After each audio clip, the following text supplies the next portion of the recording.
Babi Television Uganda webale kubanga otambuliramu naffe byonna gy'osinzira okubanga otugoberera tuyama okubanga tukutuusaako ensonga zonna ezigenda mu maaso mu ggwanga lyattu erya Uganda naddala mu kibiina kyaffe ekya National Unity Platform.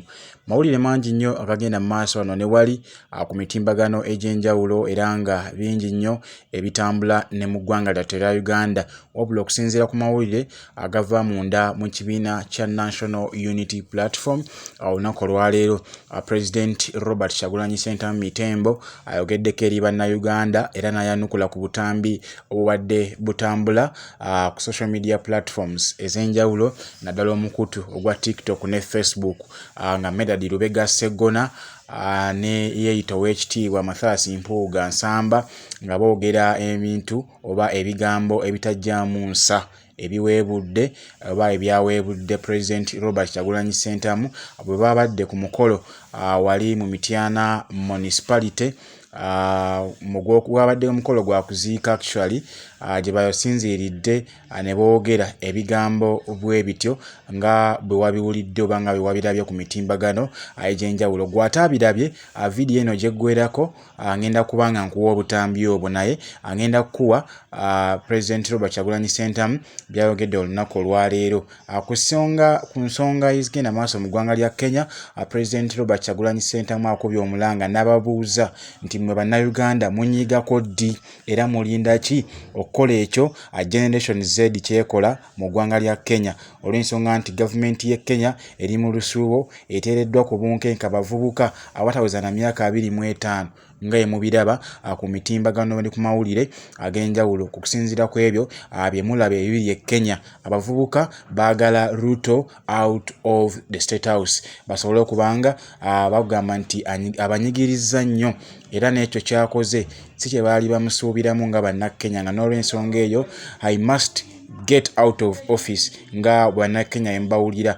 President Robert Kyagulanyi Ssentamu alina byayogedde ku nsonga ezo era n'akuba mu bannayuganda omuliro basobole okubanga nabo basitukiramu bataase eggwanga lyabwe kubanga bwe batasituka tewali n'omu agenda kubanga avaayo okubanunula n'okununula eggwanga lyabwe n'okusobola okubanga batuuka mu Uganda empya. Bannayuganda bennyini oba ffennyini ffe tulina okubanga tusituka ne tulwanirira eddembe lyaffe kubanga litumiddwa mu mirembe n'olw'ensonga eyo tulina okukola bannakenya kye bakola tusobole okubanga naffe ate tutunulwamu tusobole okubanga tununula eggwanga lyaffe kubanga tususse okubanga twekkiriranya okutya kususse mu mitima gyaffe n'essaawa zino tulina okubanga tuvaayo tukole ku bikolwa okusinziira ku ebyo ebitukoleddwako mu myaka 4 ge tuyiseemu nga tunyigirizibwa yadde nga ffe abamu tuzaaliddwa wano mu 2000 abazaaliddwa mu 1994 ensonga muziraba naye ate nammwe muli fed up ate olwo bali abaaviira ddala wali mu 86. So n'olw'ensonga eyo tulina okuba nga tusituka tutaase generation ejjako mu maaso oba oliawo naffe omukama ng'atuwadde obulamu tusobole okuba nga naffe tutuuka mu Uganda empya tuwulire how sweet the Uganda empya will be. So kansoke nkuwe akatambi aka President Robert Kyagulanyi Ssentamu bw'abadde wali ku kitebe eky'ekibiina kya NUP wali Makerere Kavule ng'ayogera ku nsonga zino. Soka owulirize obutambi buno katono nnyo tovaawo ngenda kubanga nkomawo toyongereyo n'ensonga. Mbabuuza mukola ddi eky'e Kenya bantu abavubuka ab'e Kenya nga tebeyawuddeemu nga bali tribeless bali religionless bali partyless. Sigamba nti eno kabira eno beeno sigamba nti kino kibiina kino oba kino sigamba nti eno ddiini eno beeno naye basitukiramu ne bagamba ekimala kimala ne balwanirira embeera yaabwe ne bayimirira wamu ne bawangula. Ekyo nsaba kitujjukize ffenna nti bw'oba toyogedde teri agenda kuwulira, bw'oba toyimiridde teri agenda kulaba. Muze mbiraba ab'e Kenya balina ensonga ntono nnyo okuyimirira okusinziira ku zaffe. Abasawo bavaayo ne bayimirira bokka newankubadde embeera y'abasawo bw'ebeera embi embeera ya buli munnansi ebeera mbi.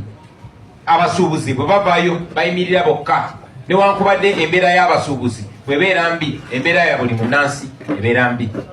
Bawamba abantu baffe abamu ne bavaayo ne bayimirira abalala ne basigalayo naye ate batandika okuwamba abantu bajja kuwamba buli omu nabagambye nti RCC era asinga okwolereza ekiwamba abantu naye bawambye muwambe. So njagala okubajjukiza bannayuganda bannange tewali agenda kikola, tewali politician agenda kuvaayo bataasa okujjako mmwe kennyini, tewali munaddiini agenda kuvaayo bataasa oba mukulembeze nnono oba muntu yenna agenda kuvaayo bataasa okujjako mmwe kennyini.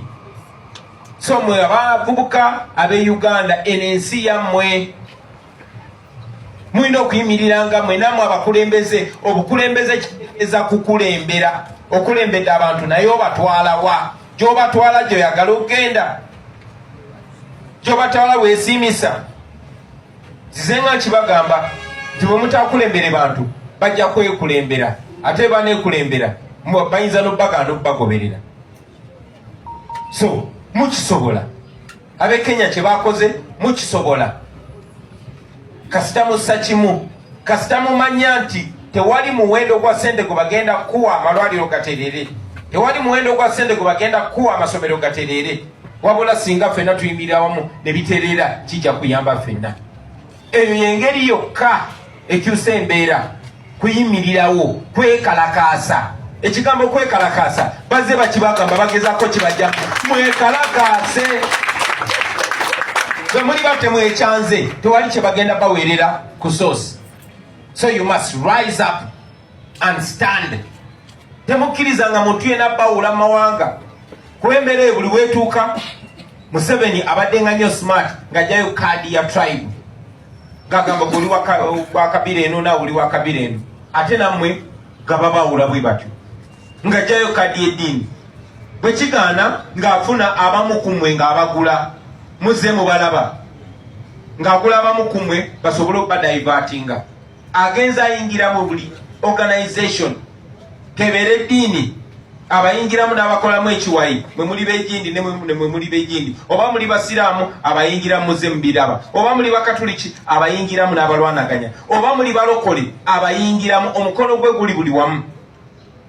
Tekikomaawo, genda mu bukulembeze kabeere bukulembeze bwa nnono era abayingiramu n'abaawula buli omu n'amufunako ekiwayi kasita abasuulira ssente.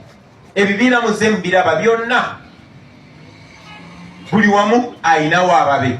Bayinza obuteerangirira nti bakozi be n'embeera mubalaba bonna era kiba kibalaga ani gwe bakola ki gwe bakolera. So njagala okubajjukiza abannayuganda bannange nti you must not leave your plight to only the politicians.